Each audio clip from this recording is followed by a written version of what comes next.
वो है अल्लाह की कदर और अल्लाह की डिक्री को रिजेक्ट कर देना, एक्सेप्ट ना करना। और ज़्यादातर लोग जो है वो इसका शिकार हो जाते हैं कि जब उनके साथ कोई खुदा ना खास्ता, अल्लाह ना करे, कोई ऐसा हादसा हो जाए, कोई ऐसी चीज़ आ जाए जो उन्होंने एक्सपेक्ट भी नहीं की हुई थी, तो वो बजाय के अल्लाह के आगे रोने के या अल्लाह से मदद तलब करने के, वो फ़ौरन ये कहते हैं कि ये हुआ क्यों इन द फर्स्ट प्लेस। और वो कहते कहते फिर इस लेवल पे पहुंच जाते हैं जो अल्लाह माफ़ करे, इब्लीस ने अल्लाह को कहा था कि अल्लाह तूने मुझे गुमराह किया। ये इब्लीस के अल्फाज हैं कुरान में कि बेशक since you have led me ashtray, इसलिए अब मैं इन ह्यूमन बींग्स को नहीं छोड़ूंगा। उसने ब्लेम किसको किया? अल्लाह को। तो खुदा ना खास्ता कहीं हम इस शिकवे का शिकार ना हो जाए कि हम अल्लाह को ब्लेम करने लगे, नाउज़ुबिल्लाह, कि ये अल्लाह की वजह, अल्लाह ने क्यों मेरे साथ ऐसे किया। ठीक है ना, इंसान है, निकल भी सकते हैं ऐसे अल्फाज, लेकिन ये कि तौबा कर ली जाए, फ़ौरन से रिटर्न हो जाए, फ़ौरन से जो है वो अल्लाह ताला के बारे में पॉजिटिव हो जाए, तो ये ऐसे लोग अल्लाह को बहुत पसंद है। ठीक है, तो पहली बात, ये शिकवों के बारे में दो तरह के शिकवे मैंने आपको बताए। इनमें से एक नाजायज़ है कि तकदीर को चैलेंज कर देना, अल्लाह की डिक्री को रिजेक्ट कर देना कि नहीं ये हुआ क्यों। जैसे कुछ लोग, उनके फादर की डेथ हो गई, मदर की डेथ हो गई, एक्सेप्ट ही नहीं किया, दीन से भी दूर हो गए, नमाज़ें पढ़ना छोड़ दी कि नहीं ये हुआ क्यों। तो खैर इट्स वेरी डिफ़िकल्ट, लेकिन ये कि स्ट्रेंथ पकड़ें। हमारे नबी को बहुत गम आए हैं, बहुत दुख आए हैं, उनसे स्ट्रेंथ पकड़ें। अगर गम दुख कोई बुरी चीज़ होती तो अम्बिया को ना आता, इसका मकसद है। ठीक है ना। फिर फरमाया, you are the most merciful and the lord of those who are humble and weak and you are my lord. फिर फ़ौरन ही अल्लाह को वास्ता दे दिया अल्लाह के नामों का और इस रिलेशन का कि अल्लाह तू तो कमज़ोरों का रब है, मेरे हाल पे रहम फरमा। ऐसी दुआ अल्लाह को बड़ी पसंद है जिसमें अल्लाह के कोई ना कोई एट्रीब्यूट का जिक्र हो कि अल्लाह तू गफूर रहीम है, अल्लाह तू रास्ते खोलने वाला है, अल्लाह तू जब्बार है, तू मुसल्लत करने वाला है, अल्लाह तू कुन का कलमा कहने वाला है, मैं तेरे कुन का मुंतज़िर हूँ। ठीक है ना, इस तरह के अल्फाज जितना स्पेसिफिक होंगे, जितना अल्लाह से डिटेल में बात करेंगे, अल्लाह के एट्रीब्यूट्स का अल्लाह को वास्ता देंगे, अल्लाह बहुत खुश होंगे। ये तो कई इस पे वाक़यात आते हैं। एक वाक़या आपको सुना भी देता हूँ, ये हिलियतुल औलिया गालिबन एक किताब है, उसमें मेंशन है, ऑथेंटिक वाक़या है कि एक शख्स जो है वो सहरा में अकेला था।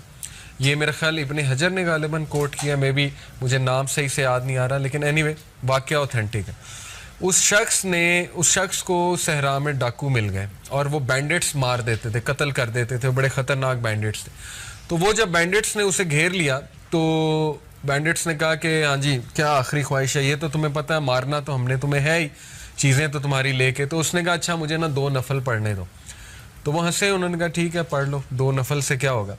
तो आता है वाक़या कि उस शख्स ने सजदे में जाके अल्लाह को ऐसे नामों से पुकारा अल्लाह के कि फरिश्ता, चौथे आसमान का फरिश्ता, रवायात में आता है, वो ज़मीन पर आया एक घोड़सवार का भेस करके। यानी अल्लाह ने जब मदद करनी है तो फिर ऐसे भी कर देता है अल्लाह, जब कोई भी नहीं है फिर अल्लाह है। ठीक है ना। वो आया घोड़सवार बन के और उसने उनको फाइट किया, उनकी गर्दन उड़ा दी, वो जो बैंडिट्स थे। उस शख्स ने पूछा तू कहाँ से आया? तो उसने पूरा बताया कि मैं चौथे आसमान का फरिश्ता हूँ। जब अल्लाह को तीसरी बार तुमने इस तरह से पुकारा, बार बार पुकारा था, जब सजदे में तीसरी बार तुमने अल्लाह को उसके नामों के वास्ते दिए तो सारे फरिश्तों ने दौड़ लगा दी कि इसकी मदद के लिए हम जाएंगे। यानी अल्लाह ने अलाउ कर दिया कि अब कौन जाता है। सब ने रेस लगा दी, तो कहता है कि मैं सबसे पहले जीत गया तो मैं आ गया। अब ये वाक़े से भी क्या साबित होता है कि अल्लाह के एट्रीब्यूट से अल्लाह को पुकारा जाए। ठीक है, जैसे यहाँ पे वास्ता दिया हुआ है। फिर अगेन शिकवा है, शिकायत है, शिकवा नहीं कहेंगे, एक इस सेंस की शिकायत है कि अल्लाह पे भरोसा बहुत है। ठीक है ना, अल्लाह पे मान बहुत है। इसलिए ये अल्फाज हैं कि to whom do you leave me with, Allah किसके हवाले करता है मुझे, किसके लिए जो है वो मुझे मैं वीक हो गया हूँ। To somebody who is a stranger that will treat me harshly or to a close relative whom you have given ultimate power over me। Allah क्या तू मुझे उनके हवाले करता है जो स्ट्रेंजर्स हैं, या तू मुझे उनके हवाले करता है जो रिलेटिव मुझसे स्ट्रॉन्गर है। यानी अबू लहब की तरफ इशारा है, क्योंकि अब वो चीफ है बनु हाशिम का, और वो तो नहीं रसूलुल्लाह सल्लल्लाहु अलैहि वसल्लम को एंटर होने देगा मक्का में। तो देखें ये बात भी कर दी, अल्लाह से कुछ नहीं छुपाया कि अल्लाह क्या आप मुझे इनके हवाले कर देंगे। तो देन अगेन ये वो पहले वाला शिकवा है जो किया जा सकता है, पहले वाली आप कह लें शिकायत है जो अल्लाह ताला पे मान की वजह से होती है। फिर फरमाया as long as you are not angry with me then nothing else matters. Again Allah को ये फरमा दिया कि अल्लाह जब तक तू राजी है मेरे रब, तो कुछ भी नहीं मैटर करता। यहाँ से साबित होता है कि ये दुआ का क्रक्स ये है कि अल्लाह ये सब कुछ जो मेरे साथ हो रहा है, तो क्या ऐसा तो नहीं कि आप मुझसे नाराज़ हो गए? ये है असल में क्रक्स, ठीक है ना। यानी इतनी ह्यूमिलिटी अपनी ज़िंदगी में ह्यूमिलिटी लेकर आए। हम लोग फजर की नमाज मिस कर देते हैं, फ़र्क ही कोई नहीं पड़ता, ना इस्तग़फ़ार की, ना अल्लाह से रुजू किया, अल्लाह माफ़ कर दे आज फजर की नमाज निकल गई, कोई रिग्रेट ही नहीं है, ठीक है ना। अंबिया का लेवल देखें। हज़रत नूह ने कितने साल दावा किया? 950 साल, दिन रात लगे रहे, लोगों ने रिजेक्ट किया। सूरह नूह पढ़ लें, सूरह नूह में उनके अल्फाज हैं बेबसी के हज़रत नूह के कि अल्लाह मैंने इन्हें रात को बुलाया, दिन को बुलाया, मैंने इन्हें पीछे से बुलाया, आगे से बुलाया, कोई स्ट्रेटजी नहीं छोड़ी मैंने, लेकिन ये अपनी कानों में उंगलियां दे लेते हैं, ये अपने जो है वो लिबास को यूं ऊपर ले आते हैं मौक करने के लिए कि हम नहीं सुन रहे। तो सारी बातें करके, ये भी एक शिकायत का अंदाज है इन अ वेरी क्यूट सेंस कि अल्लाह मैंने सब किया है, देख लें इन लोगों ने मुझे ऐसे ट्रीट किया है, सब बातें कह के पता है क्या कहते हैं हज़रत नूह कि अल्लाह मुझे माफ़ कर दे, मेरे माँ बाप को माफ़ कर दे, और अगर मुझसे कोई गलती हुई है तो वो उसका जो है वो मुझे पकड़ ना कीजिए। ये ह्यूमिलिटी होती है। तो इसलिए अपने अंदर ह्यूमिलिटी लेकर आए, ठीक है ना। बहुत कोई अच्छा काम किया है तो इसी डर में रहें कि पता नहीं एक्सेप्ट होता है कि नहीं होता। अल्लाह से इस्तग़फ़ार करना, अल्लाह को खशियत वाले लोग पसंद है, और खशियत जितनी आप खशियत ना लानी पड़ती है, लिटरली खशियत। मैंने यहाँ तक उलमा से सुना है कि अगर आपको रोना नहीं आ रहा, आप एक्टिंग करना शुरू कर दो किसी बात पे रोने पे, अल्लाह की कोई बात सुनिए, क्या होगा कि खशियत आहिस्ता आहिस्ता इंशाल्लाह आपकी आदत बन जाएगी, वो आती जाएगी आप में।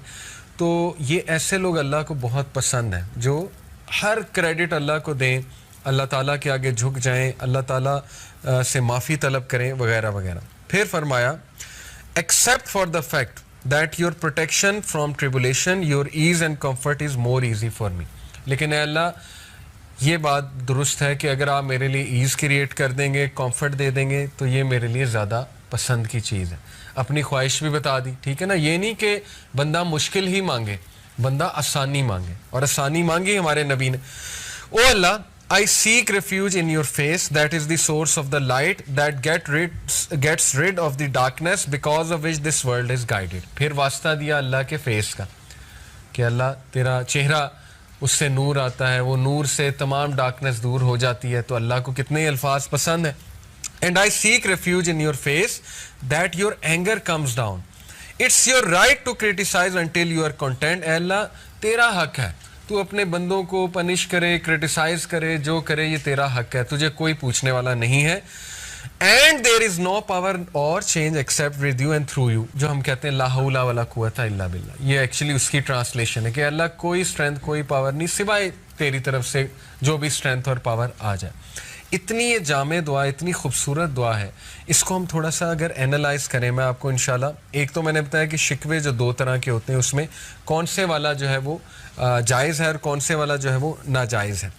दूसरी बात, इस दुआ का सारा क्रक्स ये है कि उन्हें डर ये था हमारे नबी को कि कहीं ये अल्लाह की नाराज़गी तो नहीं, ठीक है।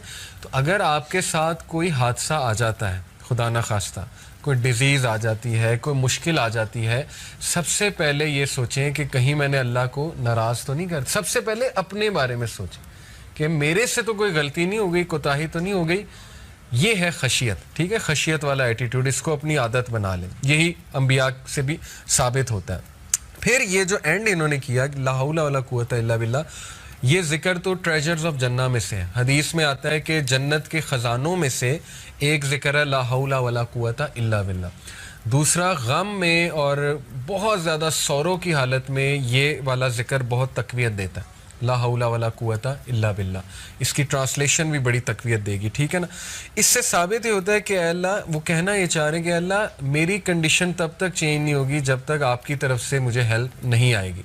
यानी अपने आप को बंदा फुल बेबस शो करे और अल्लाह ताला पे रिलाई करे।